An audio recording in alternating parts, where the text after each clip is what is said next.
اب جو معاملہ ہے وہ یہ ہے کہ یہ تنہا تھے، ان کے ساتھ کچھ اور لوگ تھے، یہ کسی کا حکم مان رہے تھے یا کوئی ان کا حکم مان رہے تھے، یہ ساری چیزیں جو ہیں یہ تو سامنے آئیں گی جب ٹرائل مکمل ہوگا، اور جو کچھ ہمیں بتایا جائے گا ہمیں اس سے پتہ چل سکے گا۔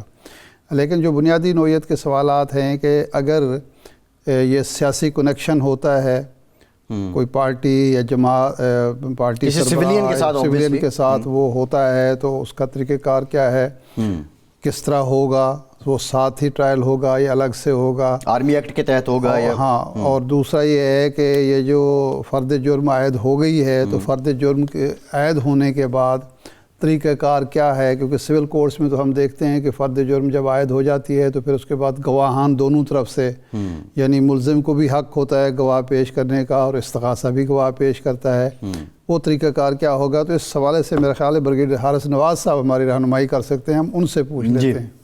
بریگیڈیئر صاحب، فیض حمید صاحب پہ فرد جرم عائد ہو گئی، اب استغاثہ اور ملزمان کیا دونوں گواہان پیش کریں گے، اور طریقہ کار کیا ہے؟ فیض حمید صاحب کو جو گواہان ہوں گے، سرکاری ہوں یا دیگر ہوں، ان پہ جرا کا حق ہوگا؟ دیکھیں، ایک تو بڑی کلیئر بات ہے، اٹ از جسٹ لائک جیسے نارمل کورٹس کا ہوتا ہے، صرف ہمارا ڈفرینس یہ ہوتا ہے کہ اس کو ایکسپیڈیٹس طریقے سے جلدی چلایا جاتا ہے، ٹائم ویسٹ نہیں کیا جاتا، اس لیے وہ بھی یہ بیسک ریزن۔ ملٹری کورٹس میں ایک پریزیڈنٹ، ایک کے پاس ایک ہی کیس ہوتا ہے، یہ صرف انہوں نے FCCM یہی کیس کا کرنا ہے۔ سول میں ہوتا ہی ہے کہ چاہے اینٹی ٹیررسٹ کورٹ ہو، اسپیشل کورٹس ہوں، کوئی ہوں، ان کے بعد 20 کیس ہوتے ہیں تو وہ دیکھتے ٹائم، اور وہ ٹائم لگ جاتا ہے۔ لائک وائز اس میں انصاف کے جو تقاضے ہیں تمام پورے ہوتے ہیں۔ فوراً جو آپ بات کریں، بالکل ان کا پورا حق ہوگا اپنے ڈیفینس میں 200 وٹنس لیں، 100 لیں، 50 لیں، he will be allowed to bring. اس کے بعد اپنی مرضی کا وہ ڈیفینس لائر جس کو بھی لانا چاہتے ہیں، ایک ٹیم بنانا چاہتے ہیں، وہ بھی لا سکتے ہیں۔ ڈن۔ نمبر 3، اسی طرح پروسیکیوٹر جو ہوگا، جو ڈیٹیل ہوگا فوج کی طرف سے، وہ اپنی جتنی پروسیکیوشن ہے، ایکشنیبل ایویڈنس ہوگی، وہ پروف لائے گا۔ ایگزامن کراس ایگزامن اسی طرح ہوتا۔ اس کے بعد ایک ڈے ٹو ڈے بیسس پہ چلے گا، ڈیلے نہیں کیا جائے گا اننیسیسریلی۔ اس کے بعد یہ کیس اس لیے بڑا اسٹرانگ بنایا جاتا ہے، then it can go to high court by the accused۔ اگر ان کو سزا مل جاتی ہے، یہ آلریڈی ان کو ریمیڈی ہے، سپریم کورٹ، ہائی کورٹ میں جائے، سپریم کورٹ میں جائیں گے، وہاں یہ سارا ایویڈنس جائے گا، پروسیکیوشن ایویڈنس کا، تو وہاں بھی پھر ڈسکس ہوگا۔ اس لیے خاص طور پہ جیک برانچ، جج ایڈوکیٹ جنرل برانچ GHQ ہوتی ہے، لا کو ڈیل کرتی ہے، ان کا ایک سینئر کمپیٹنٹ آفیسر وہ بھی ساتھ اس میں معاونت کرتا ہے، پریزیڈنٹ آف دا FCCM کا وہ بھی ہوتا ہے۔ اس لیے یہ بالکل اب حامی ہونا چاہیے کہ یہاں پر کوئی کسی کا زیادتی ہوتی ہے، زیادتی نہیں ہوتی ہے، جلدی کیس ہوتا ہے، سالوں میں نہیں لگتا، مہینوں میں کیس ہوتا ہے۔ اور سیکنڈ، اگر اتنے سینئر آفیسر کے خلاف چارج لگا ہے، مینس کے تمام پہلو دیکھ کے، ایویڈنس دیکھ کے، ہر چیز ہونے کے بعد ان کو اب فائنل چارج شیٹ کیا گیا۔ نمبر 2، سب سے ملٹی چارجز جو ہے نا، اس میں سے ایک چارج سب سے امپورٹنٹ ہے، وہ یہ کہ پاکستان آرمی سیکرٹ ہے، کیونکہ اس میں 2 سال کی ممانعت ہوتی ہے کہ آپ کوئی پولیٹیکل ایکٹیویٹی میں نہیں حصہ لے سکتے، آپ چاہے پارٹی جوائن کریں نہ جوائن کریں، لیکن اگر آپ انسٹرکشن لے رہے ہیں کسی سے، بانی PTI سے یا ان کی لیڈرشپ سے، جو کہ اس میں پروو ہو گئی چیزیں، یہ بھی پروو ہو گئی ہیں، یہ تک اس میں پریس ریلیز میں ڈالا ہوا ہے، یہ بھی چیزیں ہو گئی، تو دیٹ مینس کہ ابھی وہ بھی چیزیں نکلیں گی کہ لیڈرشپ جو PTI کی وہ کتنی انوالو ہے، کیا کچھ کریں۔ دیکھیں، جب ملک میں انتشار کی بات ہو، ملک میں بدلنی کی بات ہو، ملک میں فوج میں انتشار کی بات ہو، جو بہت سیریس چیز ہے، آپ اس وقت ملک میں آپ کے سامنے جو ایک نیریٹو دشمن کا چل رہا ہے کہ فوج عوام میں خلیج پیدا کرو، فوج کو کمزور کرو، اسی طرح ٹرولنگ ہو رہی ہے، یہ چیزوں کو دیکھتے ہوئے جو بڑا خطرناک ہے، 5th نیشن وار آپ کے اوپر مسلط ہوئی ہے، اس میں یہ ہوتا ہے کہ you break the will of the nation to fight, یہ اس ہے جو یہ عوام کو متصم کر دینا، یہ کر دینا۔ اچھا بریگیڈیئر صاحب، آپ نے جو بات کی ہے کہ یہ دیکھنا پڑے گا کہ کتنی PTI کی پولیٹیکل لیڈرشپ ان کے ساتھ ملوث تھی، اب ایک بنیادی سوال یہ ہے، ایک تو گواہان کیا کوئی سیاسی ہوں گے، سیاسی لوگ بھی اس میں آ کے گواہی دے سکتے ہیں، PTI کے وہ لوگ جو ان کے ساتھ ملوث رہے ہیں اور وہ اس بات کی تائید یا تصدیق کر دیں، نمبر 1۔ نمبر 2 یہ ہے کہ وہ لوگ جو اس میں ملوث رہے ہیں ان پہ کیا سیپریٹ کیسز بنیں گے، اس کیس کے فائنل ہونے کے بعد، فیصلے کے بعد کیسز بنیں گے، یا وہ بھی دوران اسی کیس کے دوران شامل تفتیش ہو سکتے ہیں؟ دیکھیں ایک تو یہ ہے کہ جو مرضی ایویڈنس جس کو لانا چاہے اپنی صفائی میں وہ لا سکتے ہیں, کوئی ریسٹرکشن نہیں ہے, ٹھیک ہے. جو یہ پروف کریں کہ فیض حمید شامل نہیں تھے یا وہ شامل تھے, دونوں اگینسٹ اینڈ فار. سیکنڈ, اس میں ایک تو میرے خیال میں پہلے بھی کافی حد تک پروو ہو گیا ہوگا, اس کے بعد اور اس کے اندر ہو سکتا جنرل فیض حمید نے خود بھی اسٹیٹمنٹ دی ہو کہ یس مجھے ایسے کہا جاتا تھا اور میں نے کیا. I was forced or not forced. Forced تو آپ اتنے سینئر آفیسر ہیں, آپ کو you know what is the implications, وہ آپ کو پتہ ہونا چاہیے. کیس یہ اب اگر چلتا ہے اس کے بعد ایک اور کیس بھی چل سکتا ہے, اور وہ میرے خیال میں پھر ظاہر ہے کہ ہائی کورٹ کی پرمیشن جو ہوتی ہے کورٹ کی, سپریم کورٹ کی الاؤ ہوگی کہ جی آپ نے ان کو ٹرائل ایسے کر سکتے ہیں. جو بھی امینڈمنٹ 26 میں میرے خیال میں کچھ شک ہیں بھی شامل, اس کے تحت ہو سکتا ہے. تو یہ چیزیں ابھی اس کے ساتھ چلتی ہیں, بٹ یہ ریلیز میں یہ بڑا کلیئر ہے کہ yes he was clearing orders from بانی پی ٹی آئی, اور ان کی لیڈرشپ تھے کہ آپ نے یہ کرنا ہے, یہ ایڈوائز دیتے ہوں گے جی آپ نے ایسے فوج میں. مجھے بتائیے اگر آپ ساتھ ہیں تو یو شوڈ ہیو بین شورڈ کہ 9 پے کو پولیس کو بتاتے کہ یہ بڑا سیریس میٹر ہے. حضرت نواز صاحب یہ فرمائیں کہ ان پر جو کیس ہوگا وہ آفٹر ریٹائرمنٹ یا کور کمانڈر پشاور اور بہاولپور کے طور پر سیاسی سرگرمی میں ملوث ہونے کا ہوگا, یا جو پہلے الزامات لگتے رہے ہیں, خاص طور پر وہ جو ہمارے شوکت صدیقی صاحب نے الزام لگایا تھا جب یہ ڈی جی سی تھے, اس وقت کا 17 کا 18 کا جو معاملات ہیں اس وقت بھی ہوں گے؟ اور اگر ایسا ہوگا تو کیا یہ پلی لے سکتے ہیں کہ جی میں کسی کے انسٹرکشن پہ کام کر رہا تھا,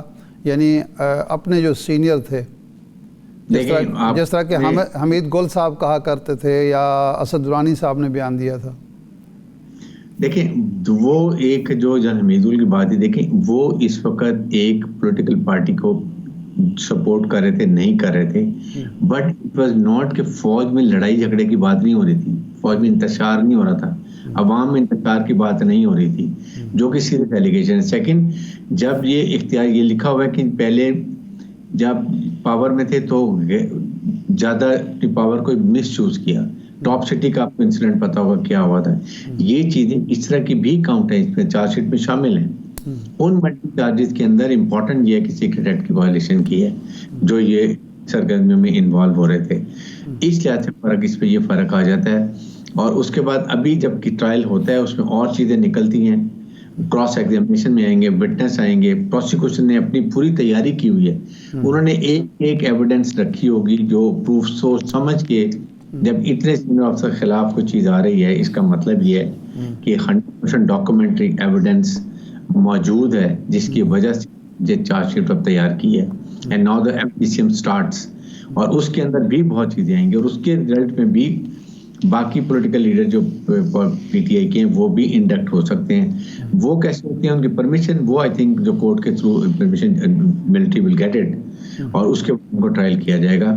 یہ ایک بہت سیریس اس لیے بھی بن جائے. دیکھیں اس وقت جو ملک کے حالات ہیں آپ کے سامنے ہے کہ اگر اس وقت پوری ہمارے دشمن جتنے آئی ڈونٹ نو نیم جتنے ہر ایک ہے کسی طریقے سے فوج کو کمزور کر دو, فوج میں لڑائی کرا دو, فوج اور عوام میں خلیج پیدا کر دو, دہشت گردی یہاں پر ہے, بلوچستان کے حالات کیا ہیں, کے پی کے آپ کے سامنے کیا ہو رہے ہیں, ویئر ٹو کنٹری لیڈ.